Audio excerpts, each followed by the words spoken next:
Hi అండి. నమస్తే అందరికీ. మీరు చూస్తున్నారు జెన్నీ ఛానల్. ఇప్పుడైతే వెజిటబుల్ సూప్ అయితే చేసి చూపిస్తున్నాను చూడండి.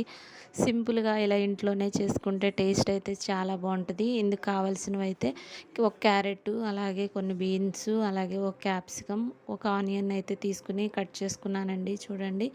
చక్కగా అయితే ఇలా అన్నీ రెడీ చేసుకున్నాను. మనం ఎంతవరకైతే చిన్న చిన్న పీసెస్‌గా అయితే కట్ చేసుకోవాలి. ఇంకా స్టవ్ ఆన్ చేసి ప్యాన్ పెట్టుకున్నాను. ఇందులో ఆయిల్ వేసుకున్నాను. ఆయిల్ హీట్ అయిన తర్వాత చిన్నగా కట్ చేసుకున్న అల్లం ముక్కలు వేసుకున్నాను. అలాగే వెల్లుల్లి కూడా వేసుకోవాలండి. ప్రెజెంట్ నా దగ్గర వెల్లుల్లి లేదు.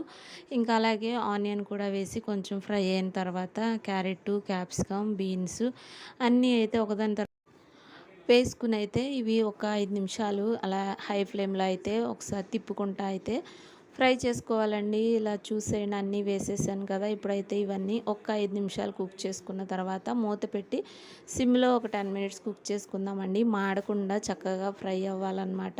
చూసారా, చక్కగా కలర్ఫుల్గా ఫ్రై అయిపోయినాయి కదా. ఇప్పుడు ఇందులో ఇప్పుడైతే వాటర్ యాడ్ చేసుకుందామండి. నేనైతే 1 లీటర్ దాకా అయితే తీసుకున్నానన్నమాట వాటరు. చూసారా, ఇలా వాటర్ అయితే పోసుకుని ఇందులో రుచికి సరిపడా ఉప్పు కూడా వేసి అయితే ఇంకా చక్కగా మరగాలండి. ముక్కలు కూడా కుక్ అయిపోవాలన్నమాట. ఇంకా మూత పెట్టి కుక్ చేసుకుందాము. ఈలోపు అయితే నేను కార్న్‌ఫ్లోర్ తీసుకున్నానండి. 2 స్పూన్స్ అయితే పడుతుంది. లీటర్ వాటర్ కదా. 2 స్పూన్స్ ఇలా వేసుకుని ఒక బౌల్‌లో కొంచెం వాటర్ అయితే వేసి చక్కగా ఉండలేం లేకుండా చక్కగా ఇలా కలుపుకుని పక్కన పెట్టుకున్నానండి. ఒకసారి అయితే మూత తీసి చూద్దాం. చూసారా, సూప్ అయితే చక్కగా మరుగుతుంది కదా. ఇప్పుడు ఇందులోనే మనం రెడీ చేసుకున్న కార్న్‌ఫ్లోర్ వాటర్ కూడా యాడ్ చేసేసుకుని ఒక 10 మినిట్స్ కుక్ చేసుకోవాలి. చూడండి, నేను కార్న్‌ఫ్లోర్ అయితే వేసేస్తున్నాను.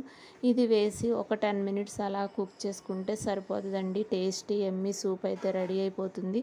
బయట ఎక్కడో ప్యాకెట్స్ కొనుక్కొని చేసుకోకుండా ఇలా ఇంట్లోనే చేసుకుంటే టేస్ట్‌కి టేస్ట్, హెల్త్‌కి హెల్త్ అండి. బాగుంటుంది. ఇప్పుడు ఫైనల్‌గా నేను ఇందులో మిరియాల పొడి కూడా వేస్తున్నాను. మిరియాల పొడి అయితే చాలా మంచిదండి మన గొంతుకి. అన్ని విషయాల్లో కూడా చాలా బాగా పనిచేస్తుందన్నమాట.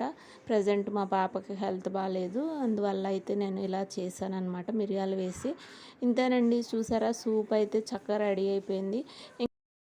ఇంకో బౌల్లోకి అయితే సర్వ్ చేస్తున్నానండి. ఇంతేనండి, సింపుల్గా సూప్ అయితే రెడీ అయిపోయింది. వీడియో కనుక నచ్చితే ప్లీజ్ అండి లైక్ చేయండి, షేర్ చేయండి, కామెంట్ చేయండి. Thank you all.